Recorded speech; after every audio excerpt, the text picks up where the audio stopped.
How do 16-year-old young men celebrate Christmas?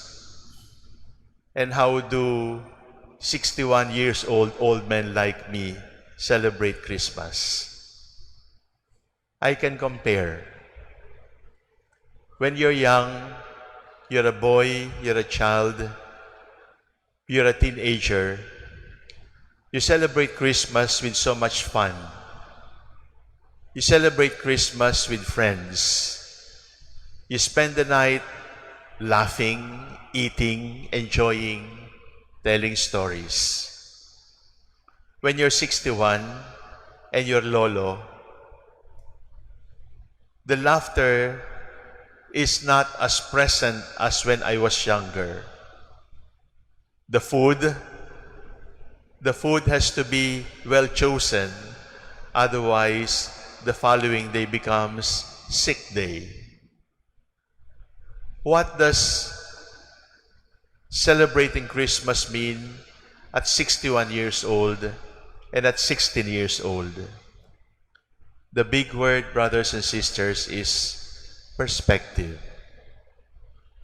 When you're 16, you look forward to a life that is almost unlimited. When you're 61, you know that you cannot have 61 more Christmases. When you're 61, you have celebrated more Christmases, and the future Christmases are getting lower and lower in number. Then it gives you perspective. Then it gives you time to appreciate what this big day really means. And in the words of Julian of Norwich, he said, the meaning of Christmas is only this: love. Love is its meaning. When you're old and you celebrate Christmas, you also see that Christmas is not a single event. You also know that Christmas is not just an event in the past, because the story of Jesus rests on two very important lampposts. The first is Christmas, and the second is Easter. The first is the crib, and the second is the cross. That is why at Christmas, we do not remove the cross. At Christmas, the cross gives meaning to the crib, and at Christmas, the crib gives meaning to the cross. That is what being old gives us. It gives us an opportunity to understand that the crib and the cross are two sides of the same story. It gives us an opportunity to understand that Christmas without Easter is meaningless.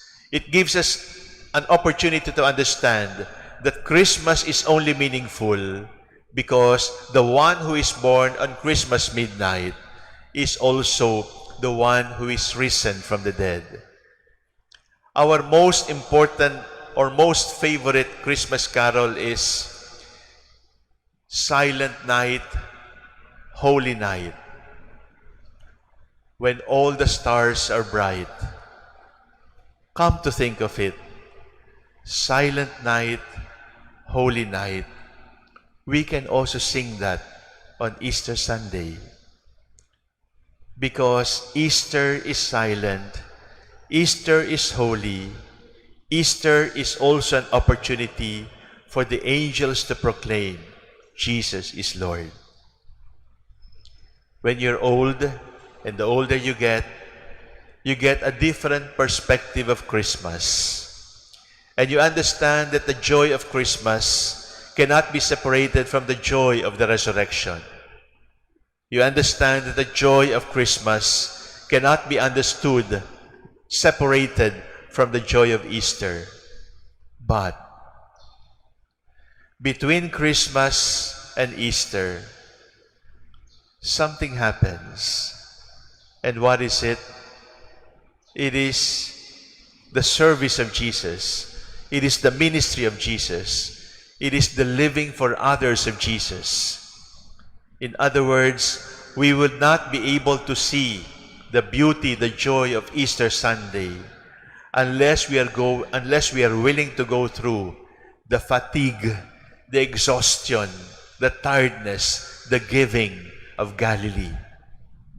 We would not be able to understand the meaning of the resurrection unless we are willing to go through the dark night of Good Friday, when the sun is darkened, and then we understand that we have something to look forward to.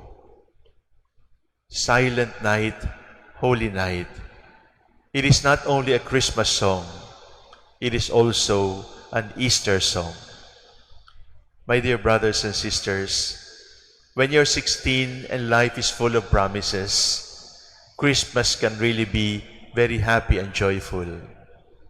When you're 61 and you have no more parents and you have no more siblings who celebrate Christmas with you, when a video call would suffice, when you celebrate Christmas at 61 and the body aches and the hair is white, and then the threat of sickness and the reality of death is real, sets in, then you understand that Christmas must be celebrated with the right perspective. I say it again, Christmas gives purpose to the crucifixion. The crib and the cross are the same story. They are not different. And it is only when we are able to understand that the crib and the cross are one and the same, that the Christ born on Christmas Day is the same Christ risen on Easter Sunday, then we understand that the meaning of all of this is love.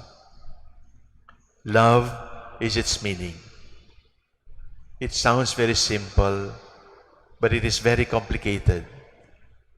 You will not be able to understand Christmas if you are not a loving person. And Christ will remain dead in your life if you have never loved.